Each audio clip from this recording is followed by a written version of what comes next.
नमस्कार, मी Kanishka. Star media मराठीमध्ये तुम्हा सर्वांचं स्वागत आहे. आज आपण मन येड्यागत झालं या चित्रपटाच्या ट्रेलर लॉन्चला आलेलो आहोत आणि आपल्यासोबत या चित्रपटातील कलाकार आहेत, ते म्हणजे सुमेध आणि आनंदी. सॉरी. आनंदीला बघून पण लाईन्स असतात. कसे आहात तुम्ही? आज ट्रेलर लॉन्च झालाय, तुम्ही किती एक्साइटेड आहात? काय वाटतंय तुम्हाला? खूप एक्सायटेड आहोत आम्ही आणि फायनली 6 वर्षानंतर ही फिल्म आली आहे आणि स्वतःला मोठ्या पडद्यावर बघायचा एक अनुभव मिळाला. सो खूप एक्सायटेड आणि खूप मेहनतीने ही फायनली फिल्म तुम्हा सगळ्यांना दिसणार आहे 1 मार्चला. So yes, we are very happy. I'm excited. I just don't know because it's shot 6 years back.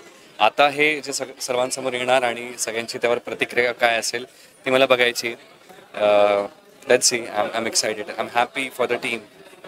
Trailer बघून तुम्हाला काय वाटलं? म्हणजे तुम्ही पण तेव्हा खूप लहान होता तेव्हा, म्हणजे तेव्हा तुम्हाला कसं वाटलं तुम्हाला यंगर सेल्फला बघून? चांगलं वाटलं. असं सगळ्यांनाच अपॉर्च्युनिटी मिळत नाही स्वतःच्या यंगर सेल्फला मोठ्या पडद्यावर बघायला, जे आम्हाला मिळाली. And I feels good. आता तेव्हा आम्ही काहीतरी वेगळे होतो, आज आम्ही काहीतरी वेगळे आहोत. सो द ग्रोथ आणि सगळं दिसतं आहे आम्हाला आमच्यामध्ये. आय थिंक तेव्हा जे आम्ही काम केलं, चॉईसेस ज्या प्रकारे आम्ही काम करतो, ॲक्टिंग ज्या प्रकारे आम्ही बघायचो आणि स्क्रिप्ट ज्या प्रकारे आम्ही बघायचो आणि जसं आम्ही तेव्हा काम केलं, आज ते परत बघून थोडे ते दिवस रेमिनिस झाले की ओ असं. चित्रपट हा कोल्हापूरमध्ये शूट केला होता, तर तेव्हा तू म्हणजे तुझं जे कॅरेक्टर आहे ते असं कोल्हापूर म्हणजे तिकडचा ॲक्सेंट एकदम तिकडचा मुलगा वगैरे दाखवलायस तू. तर तू तेव्हाचं जे ॲक्सेंट वगैरे ते प्रिपेअर कसं केलं होतं तुम्ही दोघांनी पण? कसं केलं होतं ते ॲक्सेंट? ॲक्च्युली माझी आई स्वतः एवढं ती कोल्हापूरचीच आहे आणि तिने एवढी फिल्म्समध्ये कोल्हापुरी ॲक्सेंटने काम केलं, असं तिची मला खूप जास्त मदत झाली त्या अख्ख्या प्रोसेसमध्ये. आणि तू काय सांगशील म्हणजे कोल्हापूर? येस, मी माझा एक जुना रूममेट होता, तो कोल्हापूरचा होता. मला आठवलं त्याच्या बोलण्यामध्ये कुठे ना कुठेतरी यायचं, अरे सांग की रे त्याला. मला आठवलं की अरे हा आहे. मी त्याच्या घरी गेलो 3-4 दिवस राहायसाठी आणि त्याला म्हणलं फक्त माझ्याशी तू तुझ्या गावातल्या भाषेत बोल जसा तू गावात बोलतोस. आणि दिवसभर रात्रभर त्यासोबत बोलून बोलून बोलून बोलून जेवढं शिकलो काही गोष्टी, आणि ते सगळं अक्युमुलेट करून सेटर घेऊन मी असा प्रयत्न केला. जसं तुमच्या डायरेक्टरने मगाशी सांगितलं होतं की तुम्ही दोघं पण म्हणजे प्रचंड तुमच्यात खूप टॅलेंट आहे, आणि जसं त्यांनी सांगितलं होतं की ग्लिसरीनची वगैरे अशी गरज नाही लागलेली तुला असं रडतानाचं शूट म्हणजे करताना, सीन शूट करताना. मग ते तू कसं स्वतःला कसं प्रिपेअर करतोस, ते कसं करतोस तू? आय थिंक सो ते ॲज अन ॲक्टर खूप अवघड गोष्ट असते आणि प्रत्येक वेळेला ती होत पण नाही. कधी कधी फार अवघड असते, कधी होऊन जाते की you have to tap in to those emotions inside you.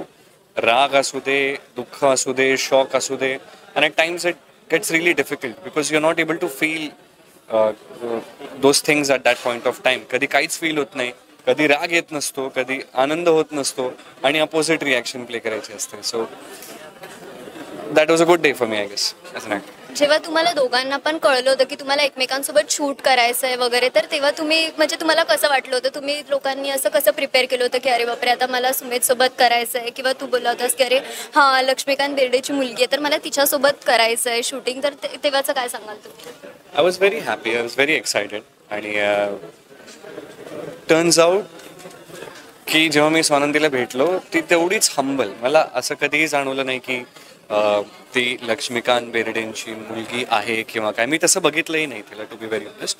I saw her as a human that she is, as an actor that she is, and I respect her for the actor that she is and the person that she is. ते आहेच आहे. लक्ष्मीकांत बेर्डे खूप मोठी हस्ती आहेत, आपण सगळे लहानपणीपासून त्यांच्यावर प्रेम करतो, ते कधी नाही झालं. पण मी तिला इंडिव्हिज्युअली बघितलं आणि मला ती इंडिव्हिज्युअली ॲडमिरेशन आहे तिचं. आज जर ते असते म्हणजे जसं प्रिया मॅमनी सांगितलं की त्या कधीच म्हणजे तुम्हाला असं रोकटोक करत नाहीत की तुम्ही चुकत असाल किंवा त्यांना ती गोष्ट म्हणजे चुकीची वाटत असेल पण तुम्हाला बरोबर वाटत असेल तर त्या कधी तुम्हाला रोकटोक करत नाहीत. पण जर लक्ष्मीकांत सर असते आता तर तू काय सांगशील? तर त्यांनी तुला थांबवलं असतं म्हणजे तू चुकतेस तिथे तुला ओरडले असते काय असं? डेफिनेटली त्यांचा एक्सपिरियन्स, त्यांचं जे काय त्याने मराठी इंडस्ट्री, हिंदी इंडस्ट्रीमधनं जे काही शिकले होते ते ऑब्व्हियसली त्याने आम्हाला त्या गोष्टीतनं शिकवलं असतं आणि ते आम्हालाही खूप कामी आलं असतं तेव्हा. पण ठीक आहे, इट इज डेस्टिनी आणि आम्ही आमचं शिकतो त्यामुळे आत्ता, आणि which is very different but better also, की आम्हाला आमचं सगळं शिकायला मिळतं, एक्सप्लोअर करायला मिळतं. सो या, पण I miss him. Thank you so much आमच्याशी गप्पा मारल्याबद्दल. थँक्यू. थँक्यू.